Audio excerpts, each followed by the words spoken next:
እኔ መረረ ብሎኛል። ሰርቼ መለወጥ አልቻልኩም። በቃ ምንድነው ግብር ወደሆነ ቦታ ነው መሰደደው። ወላሂ መረረ ብሎኛል። ግብር ሌላ ታሪክ። እኔማ የአፍሪካ አህጉርን ነው መሰለኝ እንዳጠቃላይ ምን ከፍለው ሌላ እነዚህ ከሚሊዮኖች መካከል እጅግ ጥቂቶቹ ገጠመኞች ናቸው። ደፍረውና ፈቅደው ደግሞም ከዚህ የባሰስ የለም የመጣው ይምጣ ብለው በፈርዖኖች ሀገር በባለ ሰይፎች ምድር ብሶት ለመናገር የወሰኑ ሰዎች ድምጽ። ከዚህ የላቀ ብሶትና እንባ ግን በየቤቱ አያሌ ነው። እኔ አንድ ነገር ተቸግሬ ሲሄድ ገና ወንበሩን ጥሎ የሚወጣ አመራር ሞልቷል። ህዝብ የሚናገረው እንዲህ ብቻ አይደለም፣ ከዚህም በባሰ ነው። እነዚህ የኑሮን መቃወስ የሚናገሩ ሰዎች በመንግስት ተመርጠው መወድሰ ብልጽግና በእንባ በሚቀርብበት መድረክ ላይ የተገኙ ከአገዛዙ ስኳር የተቋደሱ ናቸው። በመንግስት ቤት የተሰጣቸው ወይም ዘይት በቀበሌ የሚቀርብላቸው አሊያም መሰል ብልጽግናዊ ጉርስ ያገኙ ሰዎች እንዲህ ካማረሩ ድምፁ የታፈነው እንዳይናገር የተከለከለው ከተናገረ የሚታሰረውና የሚገደለው ሰው ምን ሊናገር ይችላል የሚለው ነው። እናም ለማና ቤት እንበል ልጆቻችንን አውጥተን መጣል ቀረን እኮ ሲል ይደመጣል። ኑሮ ውድነቱ በጣም የሚያማርር ነው በእውነት። ይህ ህዝብ ለማንስ አቤት ይበል። በጣም በእውነት ሰው ህዝቡ ተቆጣጣሪ አጥቶታል። እየተጨነቀ ነው ያለ፣ እየተራበ ነው ያለ፣ ስቃይ ውስጥ ነው ያለ። አሁን ልጆቻችን ሜዳ ላይ አውጥተን ለመጣል ትንሽ ነው የቀረ። አዲስ አበቤ እንዲህ እየጮኸ ባለበት ወቅት መንግስት ደግሞ የነዳጅ ዋጋን ጭማሪ ገፍቶበታል። በመጀመሪያ ከአይኤምኤፍ ታዘዘና የነዳጅ ድጎማን አነሳ። በመቀጠልም አልደጉምም ባለው ነዳጅ ላይ የቫትና የኤክሳይዝ ታክስ ግብር አስከፍላለሁ ሲል ከረመ። ይህም 30% እንደሚሆን ሰርኩላር አሰራጨ። ሆኖም ህዝቡ ማጉረምረም እንደጀመረ ሲረዳ ስልቱን ቀየሰ። የነዳጅ ጭማሪውን ተከትሎ ህዝብ ያምጻል የሚል ሹክሹክታ ከሰማ በኋላ በከተማው ወጣቶችን እያደነ ማሰር ጀመረ። ከእስሩ ጎን ለጎን የ1 ሊትርን ነዳጅ ዋጋ 129 ብር አደረሰ። ኢትዮጵያውያን በታሪካቸው ለመጀመሪያ ጊዜ ለ1 ሊትር ነዳጅ 129 ብር ከፍለው መኪናቸውን አጠጡ። ህዝብ ስለተቃወሰው ኑሮ ብሎ ስለተወደደው ገበያ ሲል በሚያለቅስበት ወቅት የኢትዮጵያን ህዝብ ጉንዳን፣ ሾርት ሚሞሪያም፣ እውነትና እውቀት የሌለው አይኑን ገልጦ ማየት የማይችል እያሉ የሚዘልፉ ጠቅላይ ሚኒስትር ያሉት ብልጽግና የ1 ሊትር ነዳጅ ዋጋ 129 ብር በማስገባት ከህዝብ ጋር እልህ ተጋባ። ነዳጅ ዋጋ መጨመሩ ሳይበቃው ኑሮን ማመሰቃቀሉም ሳያንሰው የከተማዋን ወጣቶች እያፈሰ በማሰር ላይ ነው። እናም ብልጽግና ይሉት ስብስብ የአዲስ አበባን እናት በማጀቷም በልጇም 2 ጊዜ ያስለቅሳል። ልጇን ያስራል፣ እሷን ያስርባል። አብዛኛው የአዲስ አበባ ዋና ቦታ በእግር የሚኬድበት ቀን ያስፈልጋል። ነዳጁም ችግር ነው። ነዳጅ ስለቸገረን በእግራችሁ ሂዱ የሚሉ መሪ ያሉት የብልጽግናው ምዕመን በየ3 ወራት የነዳጅ ዋጋን ለመጨመር መወሰኑን ከገለጸ ቆይቷል። የነዳጅ ዋጋ ድጎማን አንስቶ የድሮን ግዢውን የቤተ መንግስት እነጻውን እንደሚያከናውን ከታወቀም እንዲሁ ከአይኤምኤፍ ጋር ነዳጅን መንግስት አይደጉምም ብለህ ፈርም ተብሎ ፍርም አድርጎ ተቀብሏል። ይህንን በማድረግ የኢትዮጵያን ህዝብ ኑሮ የሚያስወድደውን ተግባር እየፈጸመ የነዳጅ ዋጋውንም እየጨመረ አብይ አህመድ በ10 ቢሊዮን ዶላር፣ ሽመልስ አብዲሳ በ9 ቢሊዮን ብር፣ ከድር ጁሃር እንዲሁ በረብጣ ገንዘብ፣ አዳነች አቤቤ በ2.2 ቢሊዮን ብር ቤተ መንግስት ይሰራሉ፣ መኖሪያ ቤትና ቢሮአቸውን ያድሳሉ። እናም የአዲስ አበባ ህዝብ ልጆቹ በኑሮ ውድነት ምክንያት እንዳያምፁ ተብሎ ይታሰሩበታል። እሱ በኑሮ ውድነት ይቆላል። የብልጽግናው መንግስት ስልጣን ከያዘ በኋላ ለብዙኛ ጊዜ ትናንት የነዳጅ ዋጋ ላይ ጭማሪ አድርጓል። በአንድ ጊዜ የጨመረው 7 ብርም የ1 ሊትር ነዳጅ ዋጋ ከ129 ብር በላይ አሻግሮታል። አገዛዙ ከ7 ዓመታት በፊት ወደ ስልጣን ሲመጣ የ1 ሊትር ነዳጅ ዋጋ 18 ብር ነበር። አሁን ከ129 ብር በላይ ተተኩሷል። ይህ ማለት ከ671% በላይ ጨምሯል ማለት ነው። በሌላ አገላለጽ በየዓመቱ 88 በመቶ እየጨመረ ነው ማለት ነው። ኢትዮጵያ ነዳጅን መጠቀም ከጀመረች ጊዜ አንስቶ በአንድ ዓመት ይህንን ያህል ጭማሪ የተደረገበት ታሪክ የለም። የ1 ሊትር ነዳጅ ዋጋ 129 ብር ሲደርስም በታሪክ ለመጀመሪያ ጊዜ ነው። ይህ በኢትዮጵያ ሳይሆን በየትኛውም ዓለም አልተፈጸመም። ባለፉት 7 ዓመታት የነዳጅ ዋጋን በ671% ያሳደገ አንድም ሀገር በዓለም ላይ ቢፈለግ የለም። ነዳጅ የሚያመርትም ሆነ የሚሸምት ሀገር 671% የነዳጅ ዋጋን በዜጎቹ ላይ አልጫንም። እንዲህ ያለን ጭካኔ በዜጎቹ ላይ የፈጸመ ሌላ መንግስት በየትኛውም ክፍለ ዓለም በየትኛውም ንፍቀ ክበብ ባለፉት 7 ዓመታት አልታየም። በነዳጅ ዋጋ ላይ ለዚያውም በሊትር ሳይሆን በበርሜል በሚሸጠው ገበያ ላይ ባለፉት 7 ዓመታት የታየው አማካይ ዋጋ 20 በመቶ ጭማሪ ብቻ ነው። ይህም በየዓመቱ 2.8 ገደማ ይሆናል ማለት ነው። ኢትዮጵያ ግን በዓመት 88%፣ በ7 ዓመት ደግሞ 671% ጨምራ ህዝቧን ታስለቅሳለች። አመፅ እንዳይነሳ እያለችም ወጣቶቿን ታስራለች። ነዳጅም ወደብም ሳይኖራት ከ10 በመቶ በላይ እያደገች አያሌ ተቋማትን እየገነባች መንገድና ፋብሪካ፣ ኤርፖርትና ዩኒቨርሲቲ፣ ኮንዶሚኒየምና ግድቦች እየሰራች የነበረች ሀገር አሁን ስራም የለም ሰላምም የለም። ልማትም አቁማ ነዳጅ ድጎማ አንስታ ለልማት ሳይሆን ለጦርነት መሳሪያ ትሸምታለች። ለህዝብ ቤት ሳይሆን ለንጉሶቿ ቤተ መንግስት ትሰራለች። የኢትዮጵያ አውሮፕላን እየበረረች ኢትዮጵያውያን አያውቁም ያሉት የአገሪቱ ጠቅላይ ሚኒስትር ደግሞ በአገሪቱ ውስጥ ያመጣሁትን ተአምር እያዩ የውጭ ሀገር ሰዎች ነዳጅ አገኘሁ ይሉኛል። የኢትዮጵያ ህዝብ ግን አይኑን ገልጦ ማየት አይችልም። እንደኔ ታሪካዊና ተአምራዊ እድገት ያመጣለት የለም እያሉ ይቀልዳሉ። እስካሁን ኢትዮጵያ ውስጥ በኔ መንግስት ደረጃ ጀምሮ የሚጨርስ የኢትዮጵያን ልማት ያመጣ ደግሞ ታይቶ አይታወቅም። ይሄ ደግሞ እውነት ነው።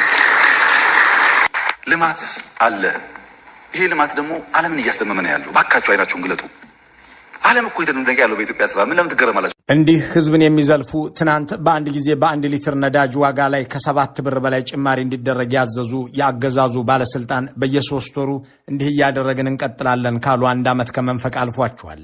ለዚህም ምክንያት አድርገው ያቀረቡት ዓለም ላይ የነዳጅ ዋጋ ጭማሪ አለ፣ እኔም ድጎማን አነሳለሁ የሚለውን ነበር።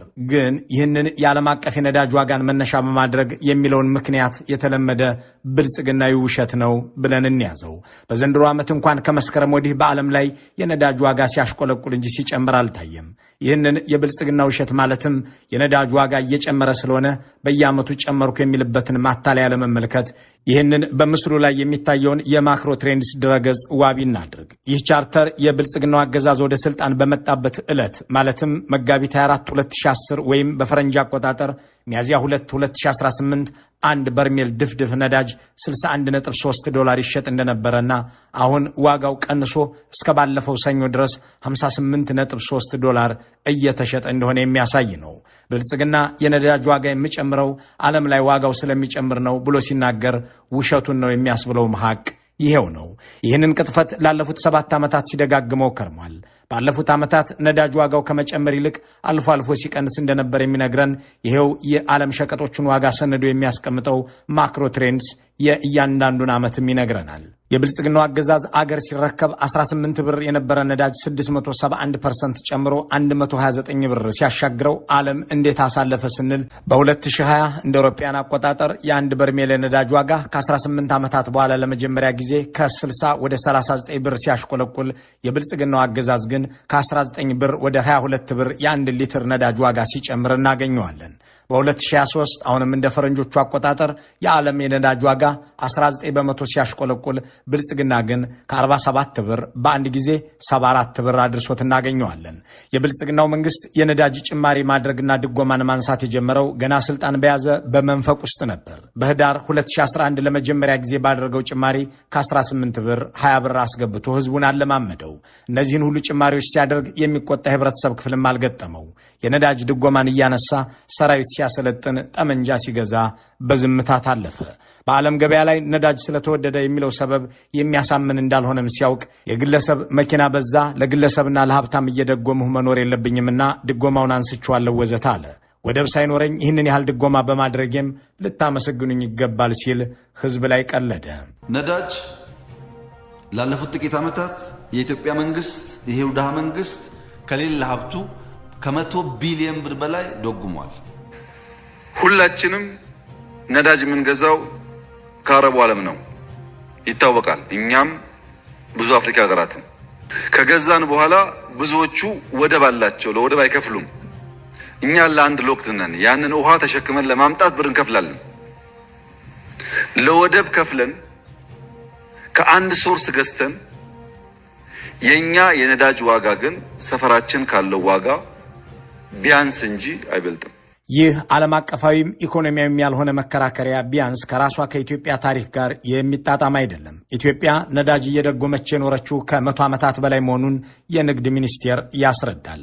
አገሪቱ መኪና ማስገባትና መንዳት ከጀመረችበት ዘመን አንስቶ ነዳጅን ስትደጉም ኖራለች። ይህንን ሁሉ ዓመት ነዳጅ በራሷ ወደብ ያስገባችውና የወደብን ባለቤት የነበረችው ለ30 ዓመታት ብቻ ነው። ከ80 ዓመታት በላይ የራሷን ነዳጅ እየደጎመች ኢኮኖሚያዊ እድገቷንም እያሻሻለች የተጓዘች አገር ነች። የኢትዮጵያ ምጣኔ ሀብት በተለይም በከተሞች ማደግ በጀመረባቸው በ1940ዎቹና 50ዎቹ እንዲሁም በገጠርም በከተማም ከፍተኛ ትራንስፎርሜሽን ተከናውኗል በሚባልበት በ1990ዎቹና ከሚሊኒየም ወዲህ ባሉት 10 ዓመታት ኢትዮጵያ የነዳጅ ወጪዋን ትደጉም ነበር። ኢኮኖሚዋ ከ10 በመቶ በላይ ያድግ ነበር። አያሌ ልጆቿ በትምህርትና ሥራ ላይ ነበሩ።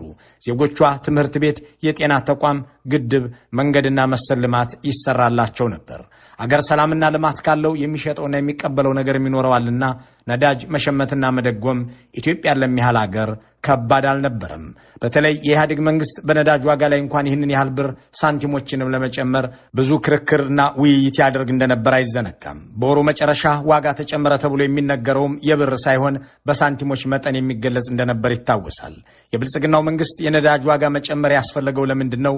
ድልድይ የማይሰራ ልማት የማይገነባ ባቡር የማይዘረጋ ፋብሪካ የማያቆም ለነዳጅ ይሰጥ የነበረውን ድጎማ አንስቶ የተወሰደው የሚለው መሰረታዊ ጥያቄ ነው። የተጀመሩ የልማት ስራዎችን በሙሉ አቁሞ ሪዞርትና መናፈሻም ለምኝ የሰራው እንጂ ከህዝብ ሀብት አልወሰድኩም የሚለው የብልጽግናው አገዛዝ ምን ወጪ አጋጥሞት የአገሪቱን ገንዘብ የታደረሰ የሚለው ቁም ነገር መመለስ ይኖርበታል። ይህ 129 ብር የተተመነለት ነዳጅም የት እንደሚደርስ አይታወቅም የሚሉ አሽከርካሪዎች በገበያ ዋጋ መግዛት ካቆምን ቆይተናል ይላሉ። ከአዲስ አበባ ውጭ ያሉ ከተሞች በመንግስት በተተመነው ዋጋ ሳይሆን 3 እና 4 እጥፍ ከፍለው የማያገኙ በአዲስ አበባም መኪኖች ተሰልፈው በደረቁ ማደያዎች በር ላይ መዋል የሰርክ ተግባራቸው ነው። ነዳጁን ባለስልጣናትና ሸሪኮቻቸው በህገ ወጥ ገበያ ይቸበችቡታል። ገና ተሰልፈሽም ስደርሽ ደግሞ አልቋልም የምትባይበት አጋጣሚ አለ። ሞስት 1 ሰዓት ይሆነኛል እኔ ከተሰለፍኩ። ይህን ሳምንት እንዳለ እንደዚሁ ነው። ሙሉን ሳምንቱን አሁን ብሶበታል። ደም የባሰብን 2 ሰዓትም 3 ሰዓትም ቆመሽ አልቋልም ሊባል ይችላል እና እንደዚህ አይነት መከራዎችን እያሳለፍን ነው። እንደው በውድ ዋጋ ቀርበውም ዜጎች የሚያገኙት ነዳጅ የት ገባ ለሚለው ጥያቄ አጭሩ ምላሽ የሲቪልና የጸጥታ ባለስልጣናትና ሸሪኮቻቸው በህገ ወጥ ገበያ ይቀባበሉታል የሚል ነው።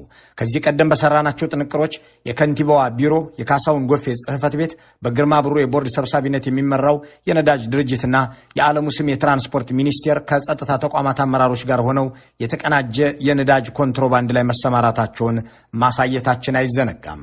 ከመንግስትና ከአገር ቦቴ እየቀነሱ በኮንትሮባንድ ይሸጣሉ። በዚህ መልኩ እየተዘረፈና ከገበያም እየጠፋ ያለን ነዳጅ ለምን ዋጋውን ይህንን ያህል እንዲያሻቅብ አደረገው የሚለውን በድጋሚ ስናነሳ ምላሹን ለማግኘት ወደ ሐምሌ 2016 እንመለሳለን። ሐምሌ 21 በዚያች ቀን ያ እንኳን ደስ አላችሁ ኢትዮጵያ ታላቅ ሪፎርም ጀመረች የተባለበት ያ ቀን ኢትዮጵያ አንዱን መከራ የተረከበችበት ነው። በዚያች ዕለት አገዛዙ እንኳን ደስ አላችሁ ብሎ የአይኤምኤፍና የዓለም ባንክን ፖሊሲ መተግበሩን ካሳወቀ በኋላ መንግስት በሚያቀርበው አገልግሎት ላይ ወዲያውኑ ጭማሪ አድርጎ እንደ ነዳጅ ያሉ ምርቶች ላይ የሚያደርገውን ድጎማ በይፋ ነሳ። አበዳሪዎቹ $4 ቢሊዮን ሲሰጡት ወጪህን ቀንሰህ ገቢህን አሳድገህ ገንዘባችንን ክፈለን የሚል ቅድመ ሁኔታ አስቀምጠዋል። በዚህም መሰረት ለነዳጅ የሚሰጠውን ድጎማ ነሳ። የማዳበሪያውን ክፍያ አሳደገው። እንደ መንጃ ፈቃድ ያሉ አገልግሎቶችን ለማግኘት እስከ 700% ጨመረ። የነዳጅ ዋጋን ከ671% በላይ፣ የመብራትን ክፍያ 500% የሚደርስ ፓስፖርት ለማውጣት እስከ 25,000 ብር ለማስከፈል የቆረጠውና ትናንት ደግሞ የ1 ሊትር ነዳጅ ዋጋን በታሪክ ለመጀመሪያ ጊዜ 129 ብር እንዲሆን ያደረገው ከድሃው ኢትዮጵያዊ የሚሰበሰበውን ገንዘብ ለአይኤምኤፍ ለመክፈል ነው። እውነተኛው ምክንያት ቢሆንም መንግስት ግን ይቺን አምኖና ደፍሮ ሲናገራት አይሰማም። ለዚህ የኑሮ ምስቅልቅል የዳረኳችሁ ምስራቅና ደቡብ ኢትዮጵያን ለጅቡቲና ለኬንያ፣ ዛላምበሳንና ኢሮብን ለኤርትራ እና አልፋሽጋን ለሱዳን፣ ማጂና ሱርማን ለደቡብ ሱዳን እንዳስረከብኩት ሁሉ የገበያ ሉዓላዊነታችሁንም ለነ አይኤምኤፍ ሰጥቼው ነው ብሎ ሊያምን አይችልም። ባለፈው 20 ዓመት ውስጥ የነዳጅ ዋጋ ከፍተኛ ደረጃ ላይ ደርሶ የነበረው በፈረንጅ አቆጣጠር በ2008 በኢትዮጵያ ደግሞ በ2001 እና 2000 እንደነበር ይታወሳል። በዓለም የፋይናንስ ቀውስ ምክንያት አንድ በርሜል ድፍድፍ ነዳጅ $177 በሚሸጥበት በዚያ ወቅት ኢትዮጵያ ውስጥ የ1 ሊትር ነዳጅ ዋጋ 8 ብር ነበር። ነገሩን እንድገመው። በ2000 ዓመተ ምህረት ዓለም $177 በበርሜል ነዳጅ ሲገበያይ ኢትዮጵያ ውስጥ ዋጋው 8 ብር ብቻ ነበር።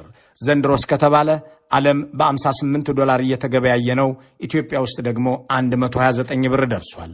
ኑሮ የተወደደው እኮ በሚሊኒየሙ ጊዜ ከነበረው ወርሰነው ነው የሚለው የአብይ አህመድ ኢኮኖሚያዊ ማብራሪያ የበለጠ አስቂኝ የሚሆነውም እንዲህ ያሉ አሃዛዊ መሞገቻዎች ሲቀርቡበት ነው። እንደ ከዚህ ቀደሙ ያለ የቁጥር እድገት አይደለም። የኢትዮጵያ የአሁን እድገት ጥሩ አፍንጫ ያለው ሰው በሽታ ያውቀዋል። ከተማው ሲንቀሳቀስ በሽታ እድገቱን ያውቀዋል። አብይ ኢኮኖሚክስ እንደ መግደል ቀላል ነገር አይደለምና ላለፉት 7 ዓመታትም አልተረዱትም። ኢኮኖሚክስን በአፍንጫና በጠረን ለኩ፣ እንደ ድሮ በሪፖርትና በጂዲፒ አትናገሩ እያሉ በመምከር ላይ ናቸው። እናም ሰላም ጠፋ እኮ ሲባሉ ድሮም እኮ ፌስቡክ ስለሌለ እንጂ ሰላም አልነበረም እንደሚሉት ሁሉ ሰው ተራበ ሲባሉ በ77ም እኮ ረሃብ ነበር፣ የበቆሎ ቂጣ እየበላን እኮ ነው ያደግነው፣ ምን ትገረማላችሁ እንደሚሉት ሁሉ ከ18 ዓመታት በፊት የነበረ የኑሮ ውድነት ዘንድሮ ተደብቆ ኖሮ ተገለጠ ባይ ናቸው። ይህም ሳይበቃ ያመጣሁትን እድገት በአፍንጫ ለኩ እያሉ አፍንጫ መር ኢኮኖሚ ያመጣሉ። ከዚህ የዋጋ ጭማሪ በኋላ በአዲስ አበባ